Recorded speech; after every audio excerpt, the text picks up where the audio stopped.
a todos, muito boa noite. Estamos aqui nesta noite de sábado, dia 13 de abril de 2024, com um código-fonte extra, ao qual eu dou as boas-vindas a todos, no qual nós falaremos dos acontecimentos dessas últimas horas, desses últimos minutos, e que continuam se desdobrando em torno do ataque do Irã contra Israel.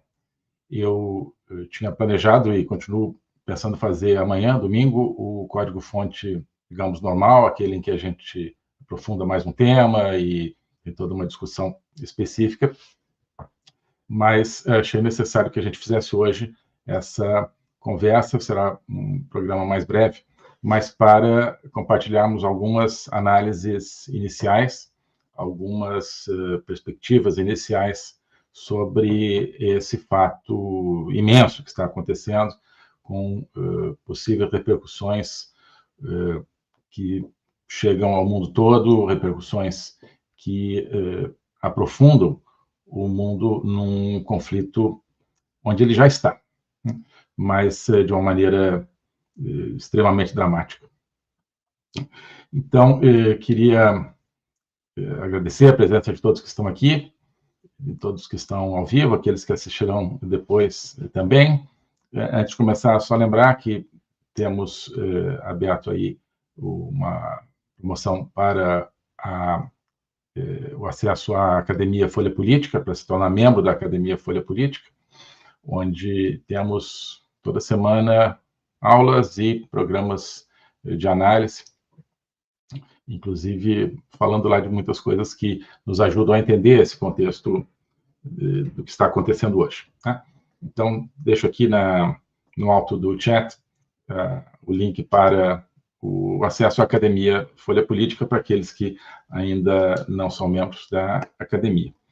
E vamos nos concentrar nesse momento realmente dramático, realmente, eu não diria inesperado, porque isso já estávamos falando há algumas horas, mas esse momento decisivo, né? Mesmo quando se está esperando, já vi um anúncio nas últimas 24 horas, pelo menos, de que haveria algo partindo do Irã contra Israel durante esse fim de semana, mas quando a gente vê o acontecimento, claro que ele tem todo um volume, um aspecto, uma coloração diferente que a gente não previa. Bom, os fatos a gente ainda está observando, e eu peço desde já que quem tiver qualquer notícia e que não reflita aquilo que eu estou falando aqui, aponte aqui no chat para a gente conversar em seguida, tá? Porque eu não consigo agora ter o acompanhamento minuto a minuto do que está acontecendo, então vou falar a partir do que parece já estar noticiado até esse momento em que a gente inicia a live, né? Então, essa tarde, aqui para o Brasil, nas Américas, metade da noite lá, mais ou menos meia-noite, em Israel, no Oriente Médio, o Irã, a República Islâmica do Irã, lançou, a partir do seu próprio território, um ataque contra o Estado de Israel. Esse é o primeiro ataque de um Estado contra Israel desde 1973, a Guerra do Yom Kippur, portanto, há 50 anos, 51 quase. Há mais de 50 anos, Israel, sim, vem sofrendo ataques bárbaros de entidades terroristas, em muitos casos totalmente apoiadas por países, como é o caso do recente ataque totalmente atroz do Hamas contra Israel, financiado pelo Irã, mas um ataque realmente assumido e direto de um país contra Israel. Salvo engano, esse é o primeiro em mais de 50 anos. O Irã parece até o momento ter lançado esse ataque com dois tipos de armas, drones, chamados drones suicidas, drones que vão para explodir no seu alvo, e mísseis balísticos e mísseis de cruzeiro, lançados a partir do Irã para atingir alvos em Israel, com explosivos também, claro. Noticiou-se primeiro a saída dos drones, a partir do Irã, depois os mísseis, Aparentemente, o Irã sincronizou esses dois tipos de dispositivos para chegarem no território de Israel mais ou menos ao mesmo tempo. Os drones levam mais tempo, mas os drones são muito mais difíceis de serem interceptados, tanto por aviões de caça quanto pela abóbada de ferro, né, o Iron Dome, que é um sistema que detecta mísseis e ataques balísticos e consegue interceptar e explodir no ar os mísseis que estão chegando em Israel. Então, aparentemente, a ideia é de que, com os drones, isso criaria uma confusão nesse sistema de defesa de Israel e permitiria a passagem de mísseis, ou então, ao contrário, que os mísseis requereriam, então, toda a ativação do sistema de defesa de Israel, e enquanto os drones mais difíceis de serem detectados, ainda mais com o sistema sobrecarregado pelos mísseis, os drones não poderiam entrar e atingir os seus alvos. Isso tudo faz parte, obviamente, de um plano de um ataque maciço, de um ataque para matar a gente, claro. Estava vendo agora nos últimos minutos, parece que já há notícias de que alguns desses dispositivos atingiram o alvo, explodiram em determinados lugares de Israel. Embora tivesse vindo uma notícia de que 99% dos dispositivos tinha sido já interceptado, mas o ataque continua, parece que continuam chegando mísseis a cada momento. Mas essa é a natureza do ataque por enquanto.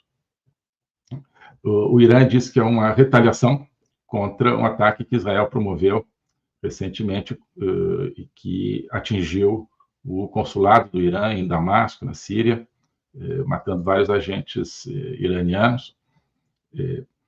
E o Irã disse, numa declaração oficial do seu representante nas Nações Unidas, que isso era uma retaliação por esse ataque israelense. E, em determinado momento, há mais ou menos uma hora atrás, o Irã, nessa nota, disse, olha, essa retaliação então, agora está concluída, ou seja, não vamos continuar atacando, e se Israel, enfim, não chamam de Israel, né, chamam do Estado sionista, entidade sionista, não voltar digamos, não fizer nada contra isso, nós não prosseguiremos nesse ataque. Mas se os Estados Unidos ou qualquer outro país tentar intervir a partir, enfim, para defender Israel, será alvo também dos nossos ataques. Mas, basicamente, o Irã disse, olha, o ataque acabou, parece que não acabou, parece que continuam a chegar os mísseis, drones, etc. E agora, nos últimos minutos, também tem notícia de que, ainda não confirmada, eu acho que foi atingida uma base aérea, da Força Aérea Israelense, no sul de Israel. Isso pode significar que esse ataque visa a incapacitar, talvez, parte do dispositivo de operação da Força Aérea Israelense, que até seria semelhante ao que Israel fez na Guerra de 1967, quando começou a guerra, destruindo os campos de pouso no Egito e as aeronaves egípcias. Então, talvez pudesse ser uma tentativa do Irã de destruir a Força Aérea Israelense, ou os campos da Força Aérea Israelense. Pode ser também. A gente não vai falar tanto da dimensão militar, porque ela está se desdobrando e há muitos fatos que não estão ainda divulgados ou esclarecidos. Vamos nos concentrar mais nessa dimensão política e estratégica.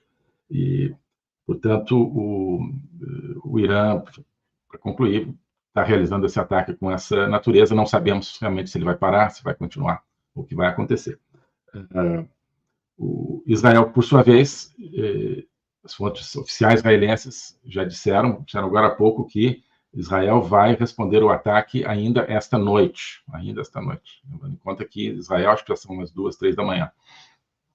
Então, nas próximas 2, 3 horas, Israel responderia a esse ataque. E tinha um pouco antes uma declaração oficial israelense dizendo que aconteceria um terremoto essa noite ainda no Irã, certamente com uma imagem de um ataque pesadíssimo de Israel contra o Irã. Recursos militares dos Estados Unidos, sobretudo, mas também do Reino Unido, da França, já foram mobilizados, sobretudo os aviões, para ajudar a interceptar os mísseis e drones iranianos. Então, Estados Unidos e esses dois aliados já estão envolvidos a favor de Israel no conflito. Bom, o Irã já vinha atacando Israel e outros alvos, né? Há muito tempo, desde a Revolução Iraniana de 1979, mas agora, recentemente, já vinha atacando através dos seus chamados proxies, né, dos seus procuradores, dos seus agentes, do Hamas e do Hezbollah, e do movimento dos Houthis no Iêmen. Então, Hamas, obviamente, o maior ataque terrorista, talvez, da história, perpetrado em 7 de outubro do ano passado, seguramente com apoio e talvez direcionamento iraniano. A partir do Líbano, o Hezbollah já vinha atacando Israel, a partir do Iêmen, os Houthis já vinham atacando Israel, já vinham atacando esse sistema pró-iraniano, já vinha tentando inviabilizar o tráfico de navios pelo Estreito de Bab el-Mandeb, que fica ali entre a Península Arábica e a África, ali perto do chifre da África, já vinha promovendo pirataria e ataques a navios. E, se não me engano, ontem veio a notícia de que um destacamento militar iraniano se atacou a partir de um helicóptero, ou seja, desceu de um helicóptero para atacar e tomar controle de um navio cargueiro de bandeira portuguesa, né? Aparentemente com a alegação de que esse navio seria de propriedade de uma firma israelense ou algo assim. O certo é que o Irã, então, teria promovido esse ato de pirataria, esse ato de guerra, digamos, tomar o controle, apresar, né, um navio de uma bandeira estrangeira, no caso Portugal, inclusive um país da OTAN, que já em si configura um ato de guerra, né?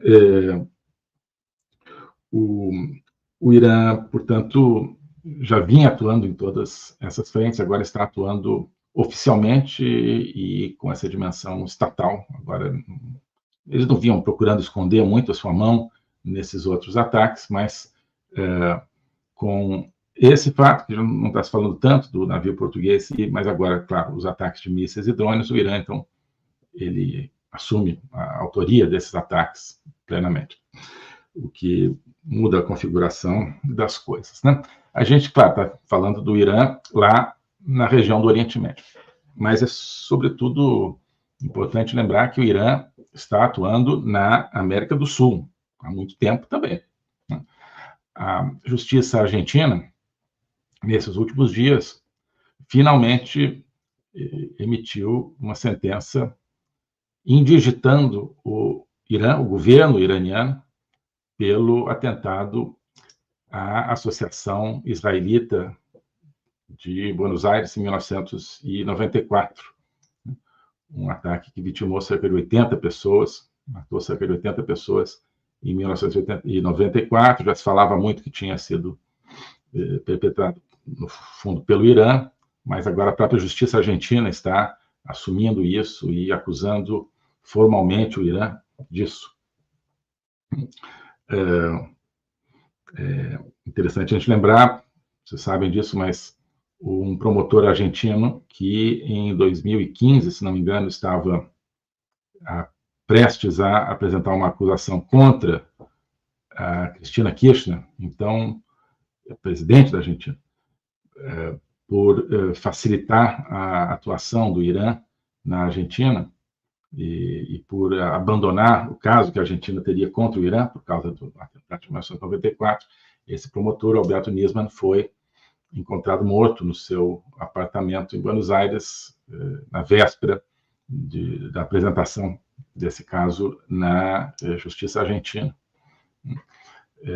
A versão oficial é de que ele se suicidou, mas é plenamente suspeito, né, que ele foi assassinado. Quem não queria que ele levasse adiante esse caso. Então, o Irã já está há tempo na nossa região, por exemplo, na Argentina. Já se fala há muito tempo também da atuação do Hezbollah, portanto, indiretamente do Irã, na Tríplice Fronteira, com arrecadação de fundos e participação cada vez mais em atividades ilegais. Na Venezuela, o Irã já está presente praticamente desde o começo do regime Chávez Maduro no Irã. E mais recentemente, nós tivemos o fato da... enfim, na Venezuela, claro, da presença daquele avião.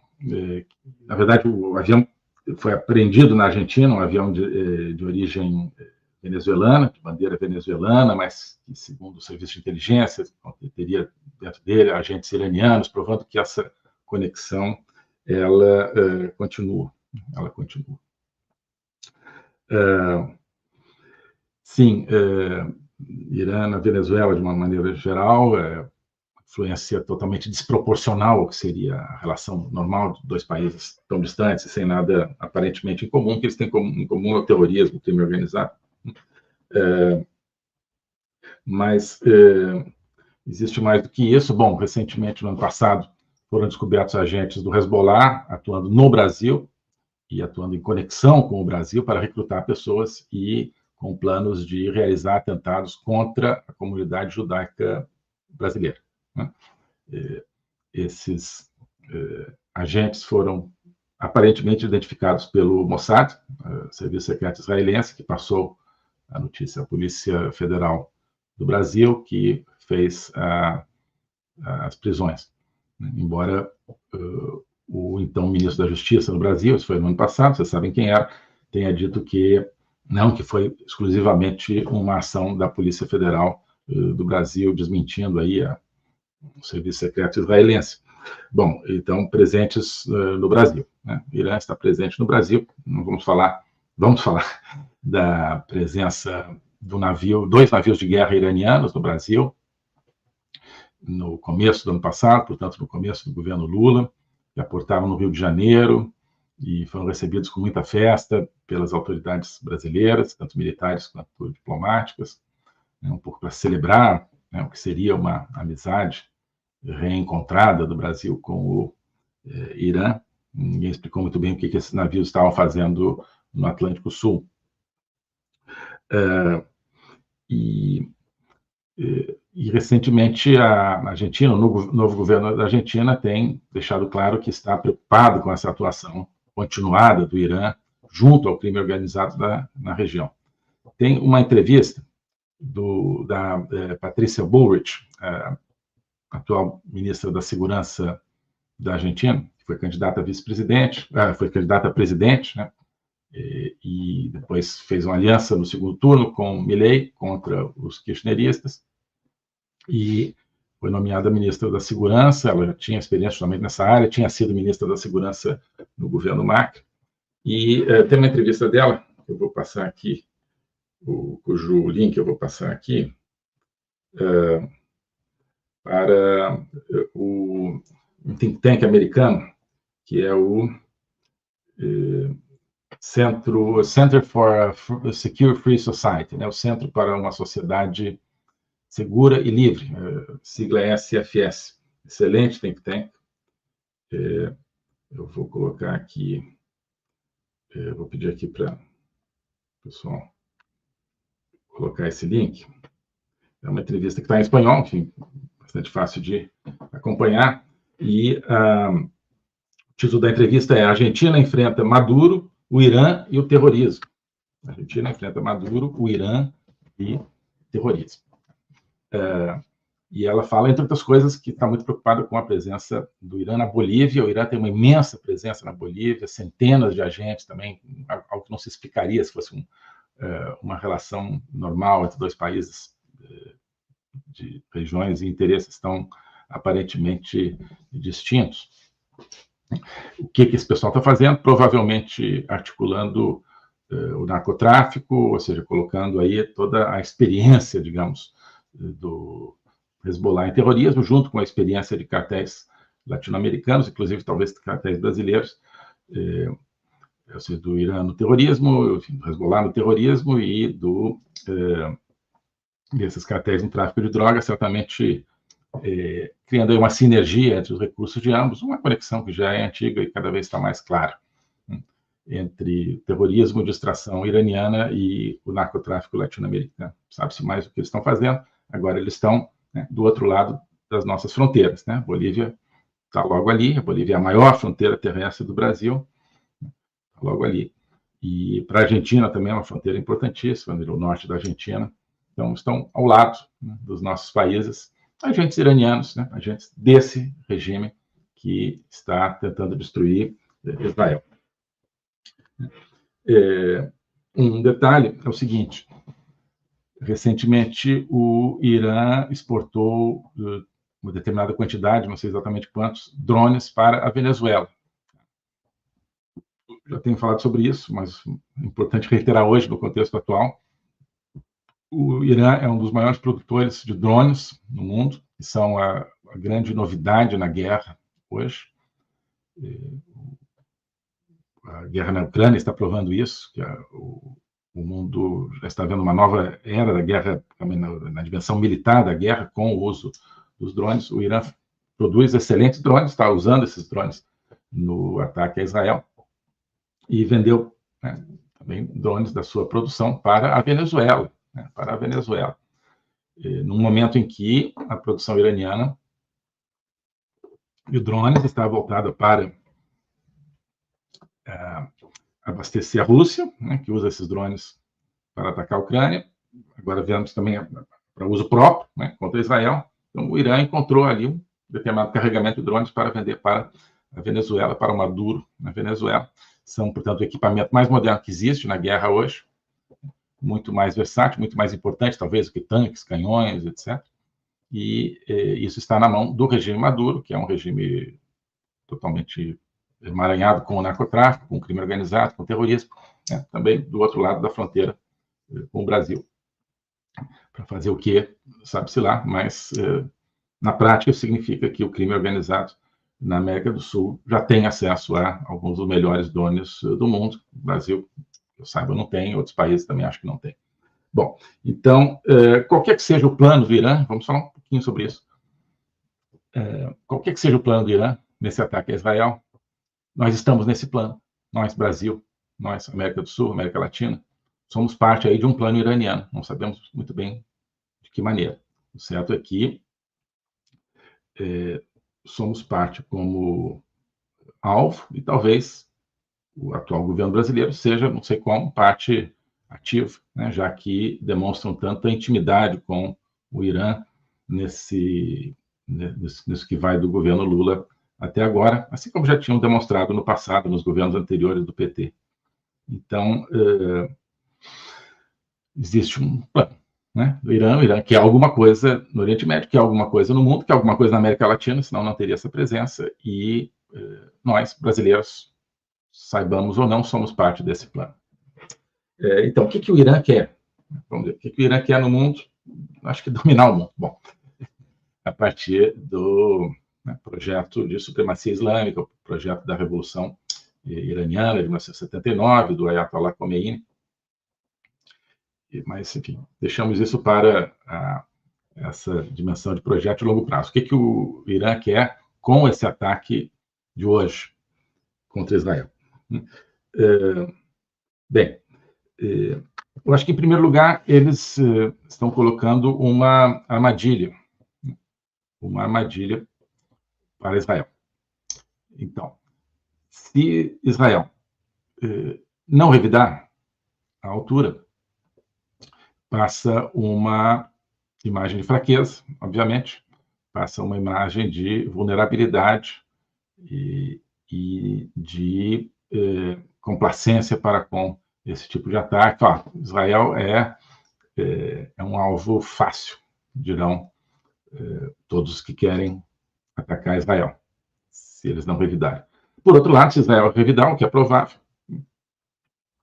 isso justifica, né, virá a justificar, quem sabe, uma guerra de escala ampla contra Israel, a partir do próprio Irã, talvez com o apoio, né, dos aliados do Irã, Rússia e China, seus principais aliados, talvez o Brasil de Lula, né, cada vez mais próximo desse grupo aí.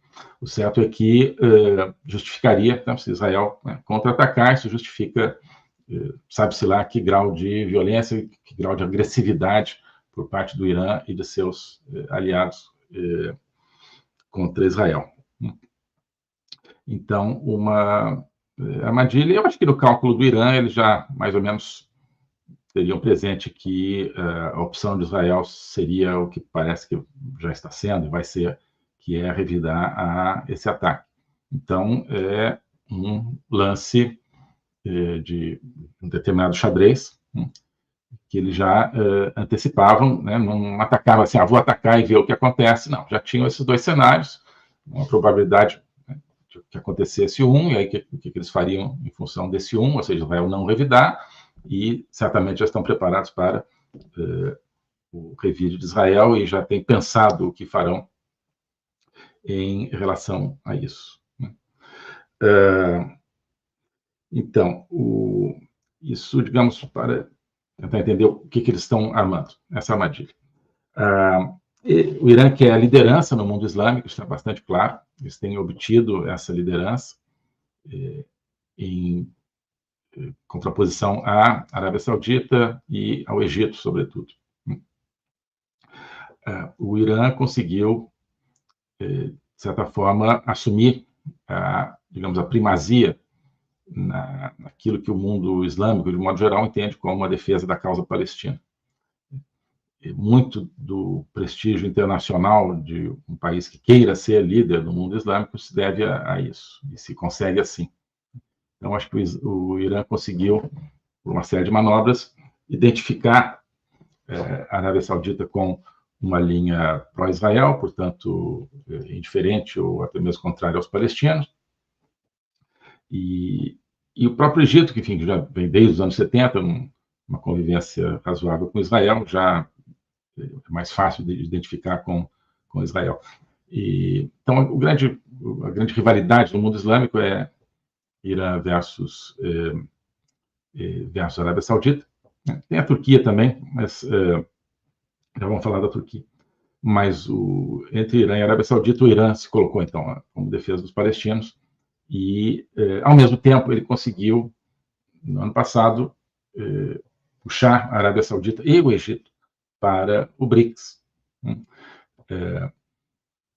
com o impulso da China, sobretudo. Isso significa afastar a Arábia Saudita e Egito da esfera de influência ocidental e colocá-los na esfera de influência chinesa, mas como uma espécie de irmãos menores do Irã.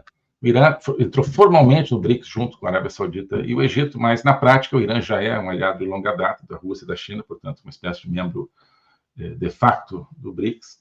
Então o Irã é aquele que já está lá e agora estão chegando esses dois grandes países árabes, a Arábia Saudita e o Egito, e se incorporando, de certa forma, nos termos ditados pelo Irã. Isso é esse cenário, esse é o cenário. E tudo isso leva o Irã a se projetar como líder do mundo islâmico, encaixando esse mundo islâmico no projeto da Rússia e da China, com a coloração da República Islâmica do Irã. Trump tinha conseguido separar o projeto islâmico e digamos, neutralizar um projeto de supremacia islâmica através da sua aliança com a Arábia Saudita e do seu enfrentamento decidido contra o Irã. A diplomacia do Biden conseguiu inverter isso e perder essa grande vantagem estratégica, conseguiu perder a Arábia Saudita e, portanto, perder o seu aliado no mundo islâmico e agora colocar o mundo islâmico junto com os seus grandes adversários estratégicos, China e Rússia. Isso é a beleza que é a diplomacia do Biden. Bom, então, liderança no mundo islâmico. Lembrando que o mundo islâmico hoje inclui boa parte da Europa. 10, 15, 20, 25% da população em grandes países europeus é muçulmana, e, digamos, acho que é boa parte uma parte maior da população ativa, a população que sai às ruas, a população que reivindica e faz passear. Essas populações ocuparam grande parte dos espaços públicos nos países como a França, por exemplo, e na Inglaterra, Reino Unido, e, de certa forma,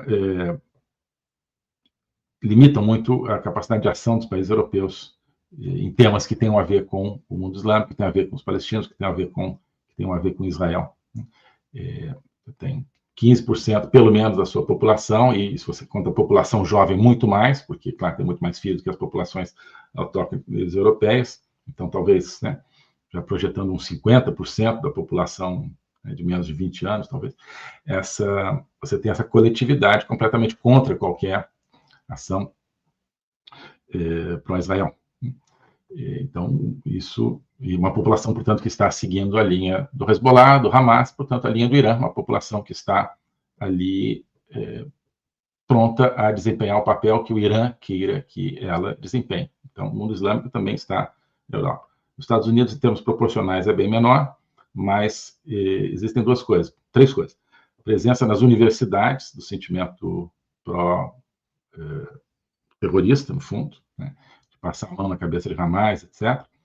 E universidades são totalmente influentes na elite americana. Então, as pessoas que estão passando pela universidade hoje estão passando por uma universidade que está se tornando antissemita, que está se tornando pró-terrorista. Segundo, o eleitorado em certos estados muçulmanos é muito importante, estados decisivos para uma eleição, por exemplo, Michigan e Minnesota, né, que são dois estados que podem ir para um lado e para o outro, onde se concentra muita população muçulmana, e que o Biden precisa ganhar. E a esquerda do Partido Democrata, com pessoas como aquela Alexandra Ocasio-Cortez e o Bernie Sanders, que são pró-Hamas, pró-terrorismo, enfim, totalmente anti-Israel, são pró-Foro de São Paulo, são pró-Maduro, né? Não é por acaso, né? Porque, né, terroristas e bolivarianos estão no mesmo pacote. Então, se você gosta de uma, a tendência é que goste dos dois, e esse é o caso da esquerda do Partido Democrata, que é dominante no Partido Democrata. Então, digamos, o Irã tem essa influência em Washington, essa influência na Casa Branca, essa influência nos cálculos, inclusive eleitorais, da Casa Branca. Bom, isso é outro objetivo. Um terceiro objetivo, do qual a gente já falava, quando houve os ataques de outubro, é o objetivo de desviar atenções dos Estados Unidos da Ucrânia, e, com isso, ganhar vantagem para a Rússia, enfrentando agora uma Ucrânia que tende a receber menos apoio dos Estados Unidos e do Ocidente, porque esse apoio tem que ser dado a Israel. A capacidade militar e estratégica dos Estados Unidos não é infinita, né? Se eles deslocam mais recursos para Israel, vão ter menos recursos para a Ucrânia. Isso já vinha acontecendo. A Rússia recuperou a ofensiva na Ucrânia depois do ataque do Hamas em outubro a Israel, e agora talvez consiga com isso, quem sabe, uma ofensiva decisiva, que não se considerava possível um ano atrás, mas uma ofensiva decisiva e uma vitória na guerra da Ucrânia. Então, isso pode ser parte dos cálculos também. Certo? Então, já vou terminar aqui essas considerações para a gente poder conversar, que acho que é o mais interessante. Bom, já disse que é o primeiro ataque estatal contra Israel em 50 anos, salvo engano, desde 1973. Isso se soma a uma série de primeiros em muito tempo. Então, primeira invasão clássica de um país numa guerra de conquista, Rússia contra a Ucrânia, ano passado, primeiro caso desse tipo desde 1945, desde a Segunda Guerra Mundial. Portanto, há 80 anos, né? E primeiro e maior, primeiro não, né? Mas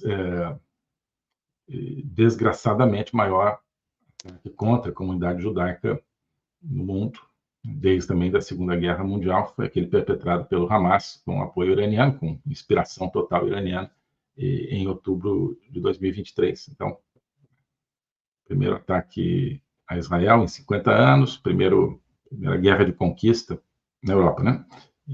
Movida pela Rússia, em 80 anos, e maior ataque contra a comunidade judaica em 80 anos também. né? Então, estamos diante de algo, não é por acaso, né? Existem forças no mundo que estão se valendo novamente de instrumentos clássicos de violência, de agressão, ao mesmo tempo em que usam novos instrumentos de uma guerra híbrida, que envolve a imigração, que envolve a destruição das soberanias através de agendas multilaterais. Isso faz parte da guerra híbrida do Oriente, digamos, contra o Ocidente democrático, e assim por diante, né? Temos que tomar em conta isso, né? Então, é um tabuleiro global, né? Temos falado disso, precisamos ver tudo como um tabuleiro global. Os Estados Unidos tendem a não ver esse tabuleiro, não enxergam que o Irã está na América do Sul, não enxergam que a Rússia está na América do Sul, né? Gostam de Lula, gostam de Petro na Colômbia, aparentemente gostam de Maduro, estão deixando Maduro tranquilo, quando esses são grandes aliados de Irã, grandes aliados de Rússia. Então, os Estados Unidos têm essa imensa desvantagem, né? Estão jogando jogos pequenos e individuais, enquanto o Irã, a Rússia e a China estão jogando um tabuleiro global. O Irã, portanto, cometendo esses atos, a Rússia, né, tendo cometido e continuando a cometer esses atos de agressão, também não vistos em 80 anos, 2 países do BRICS, portanto, né? Então, esse BRICS tão comemorado, né, tão venerado, em parte do pensamento brasileiro, é hoje um BRICS que contém 2 países criminosos, né? 2 países que iniciam crimes de guerra, iniciam aparentemente guerras, né? O Irã está começando uma guerra, não sei até onde vai essa guerra, mas né, além de já ter mostrado que apoia o terrorismo mais bárbaro possível. E esses são os amigos do Brasil nesse clube que é considerado, então, a alternativa de poder mundial, né? Uma espécie de destino manifesto do Brasil. E é destino manifesto mesmo desse Brasil que está sendo construído aí, esse Brasil do corruptariado, esse país tão maravilhoso, mas que está sendo transformado num calabouço institucional e moral, né? Num poço sem fundo de desgoverno e desmoralização, né?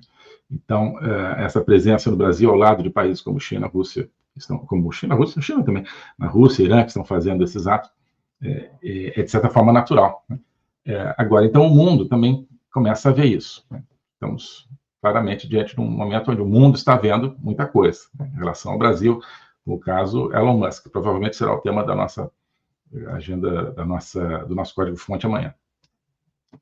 Então, graças ao Elon Musk, o mundo está vendo o nosso descalabro institucional, né, o descalabro da nossa justiça, o fato de que o Brasil é um país, é uma comunidade política em vias de desintegração, onde você não tem mais Estado da lei, Estado democrático de direito, exceto na fachada, né? Mas não tem, na prática, o império da lei, não tem devido processo legal, não tem Estado de direito. Isso está ficando transparente para o mundo, né? E ficando transparente e espero que fique mais transparente ainda, o fato de que todas essas instituições brasileiras estão podres, né? E todas elas funcionam para, no fundo, permitir a corrupção, que é um crime, né? E outras formas de crime. As instituições, conforme eu tuitei até ontem, né? O conjunto das instituições brasileiras hoje, elas existem para permitir e legitimar o crime, inclusive a corrupção. Então, é natural que um país dominado por essas instituições seja carregado para junto de parceiros como Irã e Rússia, além dos outros que estão no BRICS, né? Então, qual a posição do Brasil diante disso que está acontecendo? Vamos ver, né, o quão explicitamente o Brasil será favorável ao Irã. Eu tenho certeza que será, numa medida ou em outra, né? provavelmente vão dizer, ah, não, o Irã está simplesmente retaliando e tem o direito, né? Assim como acabaram dizendo que, no fundo, o Hamas tem o direito de matar bebê, agora vão dizer que o Irã tem o direito de começar uma guerra contra Israel, por que não, né? Uma guerra de destruição de Israel. Né? Mas, então, a minha esperança é de que esse tipo de atitude fique visível para o mundo, né? E a pertinência do Brasil nesse tipo de esquema de agressão, de expansão terrorista e totalitária, que isso fique visto também pelo mundo, ou seja, que o mundo veja, né, o nosso descalabro interno e o nosso descalabro externo, ou seja, o descalabro de como as instituições funcionam dentro do Brasil e de como a política externa do Brasil funciona no mundo, né, a favor de quem ela funciona. Isso é preciso que seja visto também. Tá aí. E o que eles querem é que isso não seja visto, assim como, né, não queriam que os desmandos da justiça brasileira e das instituições brasileiras fossem vistos, agora estão sendo vistos. Também não querem que o Brasil está ali e tal, e ainda querem que o Brasil seja visto como um neutro. Não é. Tenho certeza que não se postará de maneira neutra nessa situação.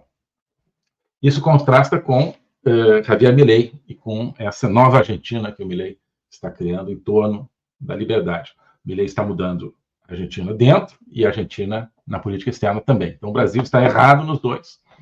E o Milei está corrigindo a Argentina nos dois. Certo? Então, uma política clássica, liberal, né, de apostar na liberdade econômica, de diminuição drástica do Estado, deixar as pessoas trabalharem, produzirem, sem corrupção, sem patrimonialismo. Isso está mudando a Argentina economicamente, a inflação já está caindo, os investimentos já estão voltando. E, na parte externa, a primeira coisa que o Milei fez foi falar, não quero entrar no BRICS, né, no qual o seu antecessor queria entrar, Fernandes. A Argentina não vai entrar no BRICS, melhor coisa que ele fez, né, porque senão estaria aí junto com, né, esse tipo de país como o Irã agora. E está deixando claro que seu parceiro estratégico são os Estados Unidos. Então, recebeu outro dia o comandante do Comando Sul dos Estados Unidos, ali na Terra do Fogo, Patagônia, para dizer, olha, esse é o nosso parceiro, não é a China, né? Não é a China. Quer vender, o que a China quiser comprar em termos de produto agrícola, isso é uma coisa. Mas não é a China que vai abrir base militar, como abriu, né, no tempo dos Kirchner, uma base que ninguém consegue entrar, não sei se o Milei vai conseguir fechar essa base, mas deixou claro, olha, os Estados Unidos são o nosso parceiro estratégico e não a China. E está indo, batendo de frente contra o crime organizado transnacional na América Latina, já deu aí guarida a opositores da ditadura Maduro na Venezuela, está reiterando seu compromisso de defender a liberdade de imprensa, a liberdade de expressão, de imprensa também, né? A liberdade de expressão no mundo, inclusive em função do caso do Brasil, então se colocou do lado da liberdade de expressão, que claramente é reconhecer que, olha, tem aí um problema e quem quiser, a Argentina está aqui para acolher quem for perseguido no Brasil, quem for objeto de perseguição por falar no Brasil. E esteve junto com Elon Musk agora esses últimos dias, Milei, deixou claro, olha, estamos na mesma linha, defesa da liberdade, defesa da economia criativa, sem depender do Estado, né? Isso é fundamental, está mudando o paradigma econômico e o paradigma de política externa. E agora o Milei, deixa eu ver se eu encontro aqui, tinha acabado de soltar uma declaração ao governo argentino sobre esse tema. Está aqui, comunicado oficial. Eu vou ler para vocês aqui. De pouco mais de uma hora atrás. Diz o seguinte: o escritório do presidente Milei expressa sua solidariedade e compromisso ineludível com o Estado de Israel, frente aos ataques iniciados pela República Islâmica do Irã. A República Argentina reconhece o direito dos Estados-nação a se defenderem, né, e respalda enfaticamente o Estado de Israel na defesa da sua soberania em especial contra regimes que promovem o terror e buscam a destruição da civilização ocidental. Nesse sentido, recorda-se que na última quinta-feira, 11 de abril, a Câmara Federal de Cassação Penal determinou que os atentados contra a Embaixada de Israel e a Associação Mutual Israelita-Argentina no nosso país foram perpetrados pelo Hezbollah sob o auspício de organizações estatais iranianas. Como disse o presidente da nação, Milei, a Argentina adotou uma nova política exterior, que se baseia na defesa dos valores do Ocidente e numa visão comum do mundo em defesa da vida, da liberdade e da propriedade privada. O Estado de Israel é baluarte dos valores ocidentais no Oriente Médio, e a República Argentina sempre estará do seu lado frente àqueles que pretendam o seu extermínio. Né? Então, fiquei com saudade do tempo que o Brasil fazia coisas, né? Tinha notas desse tipo. Né? Vocês sabem quanto, né? E quem era chanceler do Brasil nessa época. Né? Fiquei com saudade porque isso aqui é um bastão que, modestamente, eu carreguei. Tá? O governo Bolsonaro, na sua primeira metade, carregou. Né? Mas quem estava realmente correndo era eu.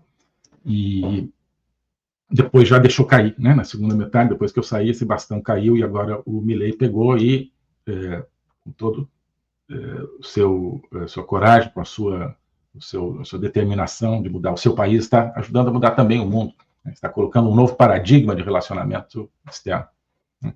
Em defesa dos valores da civilização ocidental. Né? Eu vivia falando isso, tá certo? Me sinto assim de alma lavada ao ler essa declaração aqui do governo argentino, tá certo? É por aqui que o mundo vai mudar, né? É por aqui que o mundo vai mudar. Não vai ser, né, alguma nota, precisamos de diálogo, não. É assim que o mundo vai mudar. Direito de se defender de quem for atacado e identificação de quem comete os crimes, dizendo, olha, o Irã praticou esse crime. Esses crimes em Buenos Aires foram 2 atentados, né? Um em 92 e um em 94. O Irã praticou esses crimes. A República Islâmica do Irã, com todas as letras, né? E agora é a República Islâmica do Irã que está querendo o extermínio de Israel. Isso aqui, eu acho que nos abre uma janela. E essa janela é a mesma janela por onde está entrando luz no Brasil. Então, tudo está convergindo. Né? O mal está convergindo, mas acho que o bem está convergindo também. Esse programa do Milei está convergindo com a atuação do Elon Musk. Né? Então, ao mesmo tempo, estão jogando luz sobre o Irã, estão jogando luz sobre o corruptariado brasileiro, né? Que não é indiferente ao Irã. Eu falei assim, pelo fato do Brasil ter um sistema, pode chamar de democracia do que quiser, né? Mas um sistema, na prática, podre, institucional, político. É por isso que o Brasil está do lado de países podres no mundo, como Irã e a Rússia. Tá certo? Bom,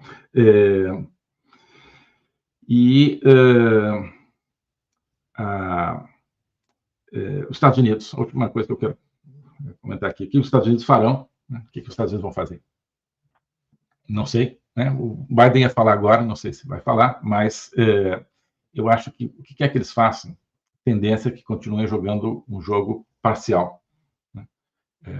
Eu acho que nesse governo Biden eles não vão querer desdobrar o mapa realmente do mundo e ver, olha, o que a gente tem que fazer para defender o mundo livre em todas as frentes. Não, vão agir, espero que hajam, para defender Israel, mas eu não sei. O Irã talvez puxe os Estados Unidos para um lugar onde eles acabem tendo que defender o mundo livre. Né? Talvez seja a missão, né?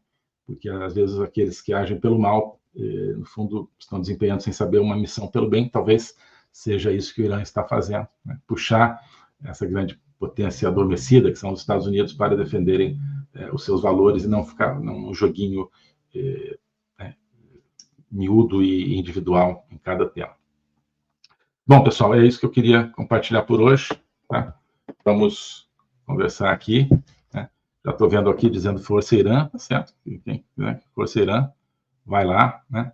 E seja feliz, né? Nesse mundo de assassinato, terrorismo, opressão, tá certo?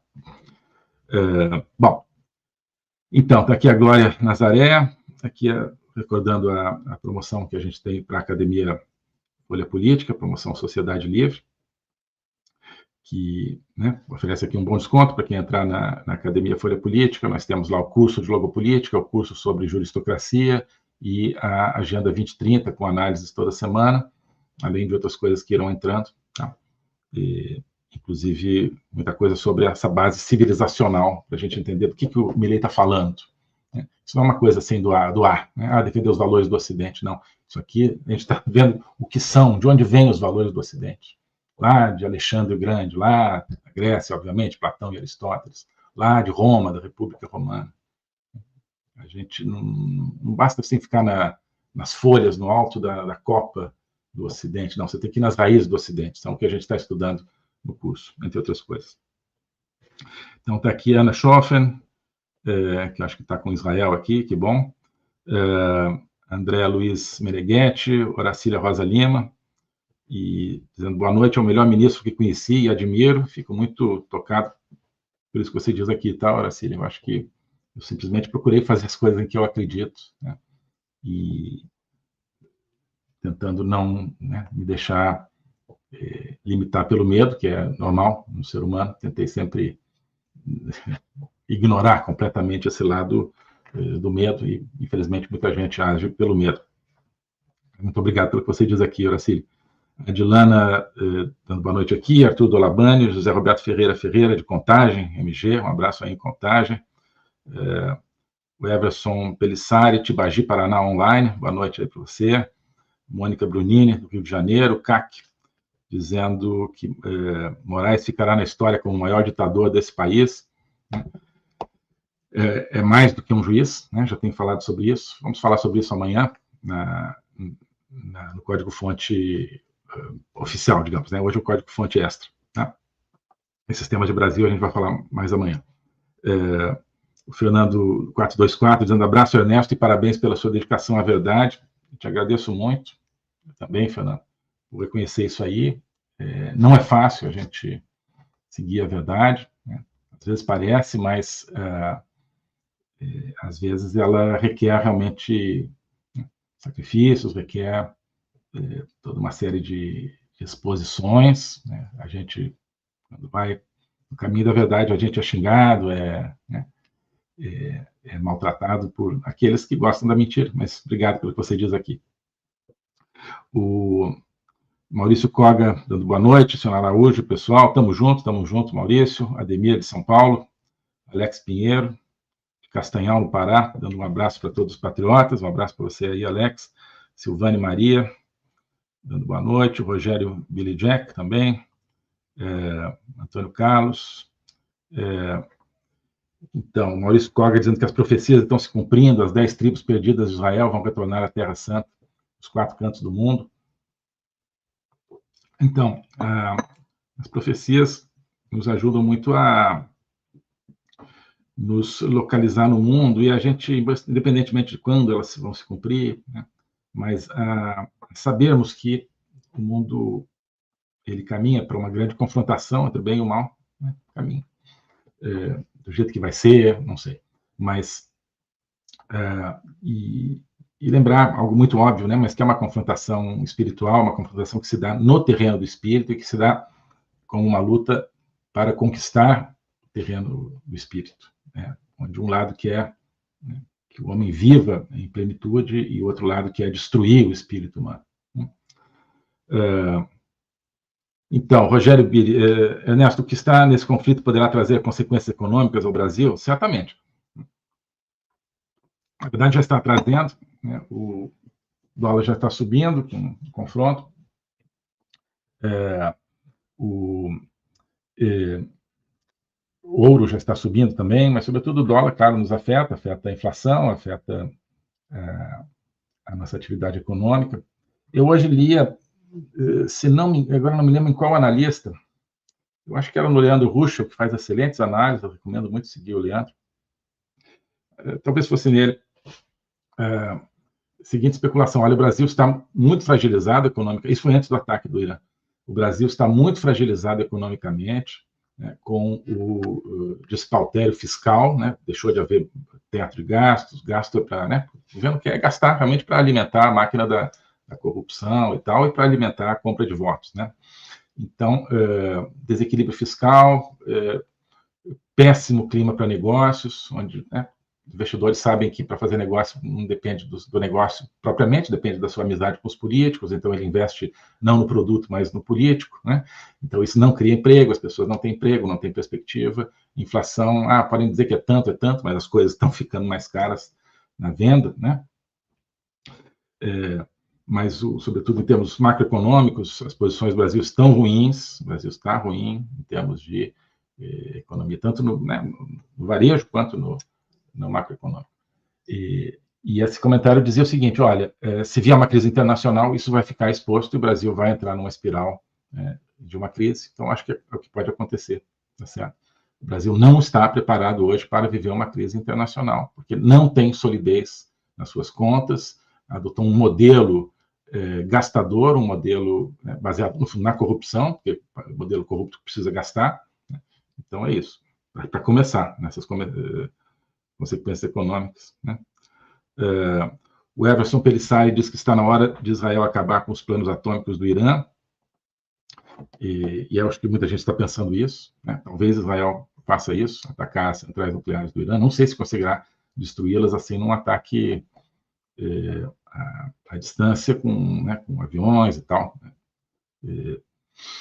Eu não sei se o Irã sobreviveria em termos do seu programa nuclear a esse ataque. As pessoas têm essa expectativa, mas talvez não, e talvez tenham deixado esse monstro já chegar longe demais. E talvez o Irã já tenha um programa nuclear invulnerável, talvez já tenha a arma atômica pronta para ser usada. Mas, independente disso, acho que está se vendo o mal que essa coisa chamada Revolução Iraniana, né, que ela criou, a República Islâmica do Irã, o mal que isso faz ao mundo, além de o mal aos próprios iranianos, né? Então aí sempre aparece volta e meia uma moça iraniana sendo espancada até a morte por usar o véu errado, né? Mas além disso, esse mal brutal e estrutural que eles fazem ao mundo, alguém precisa ver isso, né? Será que agora vão enxergar isso? Que o mundo precisa, né, tomar uma providência, que esse país não pode ser um membro normal da comunidade internacional, esse regime não pode ser um membro normal? Talvez vejam agora. E ajam, né? Boa noite a todos, diz a Elizabeth. Boa noite também, Elizabeth. O Rogério diz que Trump, em uma entrevista, disse que as eleições americanas poderão ser interrompidas com a Terceira Guerra Mundial. Tem gente com esse receio de que esteja havendo uma armação por parte do Biden para, olha, vamos interromper as eleições se tiver guerra. Eu acho difícil, nunca houve isso nos Estados Unidos. Houve eleição durante a Guerra Civil Americana, em 1864, e houve eleição durante a Segunda Guerra Mundial, durante a Primeira Guerra Mundial, 1916, no momento que os Estados Unidos ainda não estavam na guerra, durante a Primeira Guerra Mundial. E houve eleição em 1940, né, e 1944, ambas durante a Segunda Guerra Mundial. Então, agora não haveria eleição? Pode ser. Mas é óbvio que os democratas sabem que, do jeito que está, vão perder as eleições, porque o Biden é péssimo candidato, o Trump está crescendo. Pode ser. Mas eu não acredito assim na conspiração de que tenham armado isso, né, esse ataque do Irã para criar uma guerra e aí vencer as eleições americanas, né? Agora, eu acho assim que todo o aparato totalitário e as forças ruins que estão no mundo infelizmente, preferem Biden. Sinto muito Biden, mas preferem, né? Porque o Biden representa esses Estados Unidos fracos, esses Estados Unidos que não enxergam o tabuleiro completo, esses Estados Unidos que não enfrentam os verdadeiros problemas, que não defendem os valores da civilização ocidental, como o Milley está querendo defender, né? Os totalitários preferem Biden. Então, pode até imaginar o contrário. Vamos começar uma guerra aqui, pode ser um dos elementos também que levam o Irã a querer atacar, a Rússia a apoiar o Irã nisso, né? A China a apoiar. Vamos criar aqui uma guerra para, quem sabe, o Biden ganhar a eleição num cenário de guerra. Muito melhor para os totalitários. Então, o Elson Pianco pergunta, Ernesto, por que tantos alemães seguiram Hitler, já que era considerada uma sociedade instruída? Pois é, para você ver que instrução não é tudo. Uma sociedade que estava totalmente fragilizada justamente no seu conteúdo espiritual, de valores, desde o final do século XIX, mas, sobretudo, no começo do século XX, uma sociedade que tinha se tornado totalmente materialista, que se tornado uma sociedade descrente de tudo, foi presa fácil para o Hitler. Então, a questão, sim, um livro cultural, de instrução imenso, mas se abriu a isso, porque tinha deixado de acreditar em si mesma, tinha deixado de acreditar em valores superiores, como verdade, como justiça, tinha se tornado uma sociedade cínica. Sociedades cínicas, como infelizmente acho que o Brasil está se tornando, são sociedades que se abrem ao totalitarismo. Maria Terezinha Martins está aqui conosco, Will Calheiros. Muita coisa interessante aqui. Hoje eu queria fazer uma live curta, de 1 hora, vou ter que interromper daqui a pouquinho, mas tem muita coisa interessante aqui. Qualquer coisa, eu queria convidar quem eu não consegui responder as perguntas aqui a vir amanhã, tá? Para a live que a gente vai fazer. E a gente continua esse debate amanhã, tá bom? Eu só vou ler mais algumas aqui. O Will Calheiros diz o seguinte: a Band é um braço do Partido Comunista da China e defende caninamente o terrorismo iraniano. Só um idiota desconhece que Hamas, Hezbollah e Houthi são comandados pelo terrorismo iraniano. Força Israel. Tudo que você diz aqui está certo. E continua o Calheiros. O PT é um braço do Partido Comunista da China e defende caninamente o terrorismo iraniano. Só um idiota desconhece que Hamas, Hezbollah e Houthi são comandados pelo terrorismo iraniano. Força Israel. Está perfeito. Né? PT, braço da China. Já até escrevi também ontem no Twitter sobre isso, no X. Gleisi Hoffmann indo lá na China, dizendo, olha, temos aqui solidariedade completa com o Partido Comunista Chinês, que é quem manda na China, portanto, é a mesma coisa que eu vou falar do governo chinês, e queremos substituir o capitalismo, que não está dando certo, pelo socialismo. Então, a China não é ideológica. Claro que é, está aí o programa. O que eles chamam de socialismo é socialismo mesmo. É socialismo mesmo. Com características chinesas, pior ainda, porque significa, então, com todo um aparato de repressão extremamente sofisticado. E isso aqui querem implementar no Brasil e no mundo todo.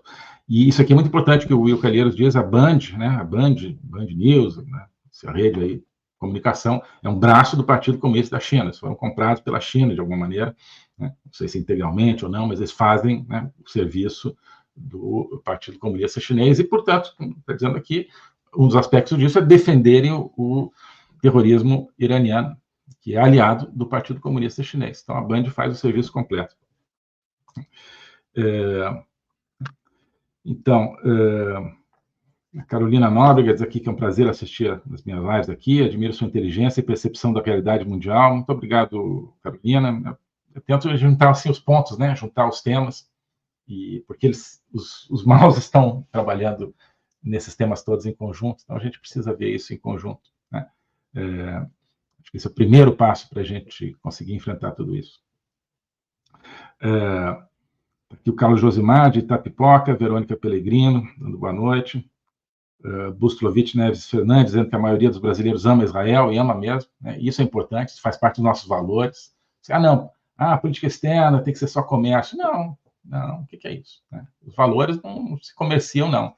Política externa tem que ser só comércio para aqueles que querem fazer comércio com os próprios valores. Para aqueles que não querem ter valores, que querem comerciar tudo, que querem fazer comércio, no fundo, com a própria alma, que querem vender a alma. Então, para eles, tudo é comércio, na política externa, inclusive. Mas não é assim. E o Milei está mostrando isso aqui. No caso da Argentina, não. Você faz política externa a partir de valores. Comércio também. Mas aqueles que sacrificam seus valores para fazer comércio não vão fazer nem comércio, porque terão, como não tem valores, são um vazio, acabarão sendo dominados por outros interesses e que não já lhes permitirão fazer nem sequer os bons negócios que eles sonhavam.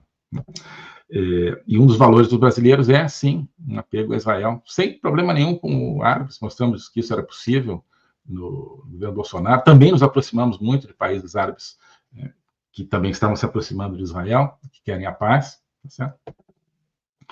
Então, é por aí. Pessoal, então tem várias coisas interessantes aqui, tá? E realmente eu vou precisar encerrar. Eu queria agradecer toda a contribuição de vocês aqui e deixar essa promessa de que amanhã, na nossa live, que deve começar amanhã vamos começar às 8 da noite, tá? Que eu acho que é melhor para vocês, não ficar muito tarde. Amanhã eu retomo, tá? Esses comentários aqui, tá? E vamos também, portanto, tratar de Brasil, tratar desse tema Elon Musk e outras perspectivas amanhã, tá bom? Mas eu vou começar amanhã a live, de repente. Não sei se a gente começa a live com esses comentários, depois fala do tema de amanhã e depois fala dos comentários de amanhã, mas vamos ver. A gente, de toda forma, amanhã eu retomo os comentários de hoje, tá bom? Então, eu estou vendo que tem uns debates aqui, então esse debate aqui continua entre vocês, mas amanhã a gente volta a falar. Vamos falar, então, em termos claros, só para concluir, então. É importante a gente falar em termos claros, né? A linguagem diplomática, as pessoas, né, criaram esse dogma de que a linguagem diplomática é para não dizer nada, né? Não gosto disso. A gente tem que falar as coisas, chamar pelo que elas são. A gente chamava, né, Maduro de ditador. Não pode falar isso. Chamamos, sim, Maduro de ditador. Agora está aqui o Milei mostrando, como eu falei, pegando esse bastão, e claro, muito adiante com esse bastão. Mas me animo muito com isso, porque está chamando, então, olha, Irã, né, está atacando, Irã cometeu esses crimes na Argentina e assim por diante. A gente precisa falar as coisas claramente, com seus nomes, e é daí que vem a liberdade, e a luta é a mesma. A luta pela liberdade contra o corruptariado brasileiro, contra nossas instituições podres, é a mesma luta de Israel pela sua existência, pela sua soberania, contra os terroristas e os criminosos lá do Irã e dos aliados do Irã. Tá bom? Queria deixar essa reflexão. Tá bom? Então, até amanhã, tá? Já deixamos marcado amanhã, 8 da noite, né? Código-fonte. E, em princípio, então, a gente começa com os comentários de hoje, depois vamos falar de Musk, Elon Musk e outros temas, tá bem? Abraços, super obrigado pela presença de vocês, fiquem com Deus, tudo de bom.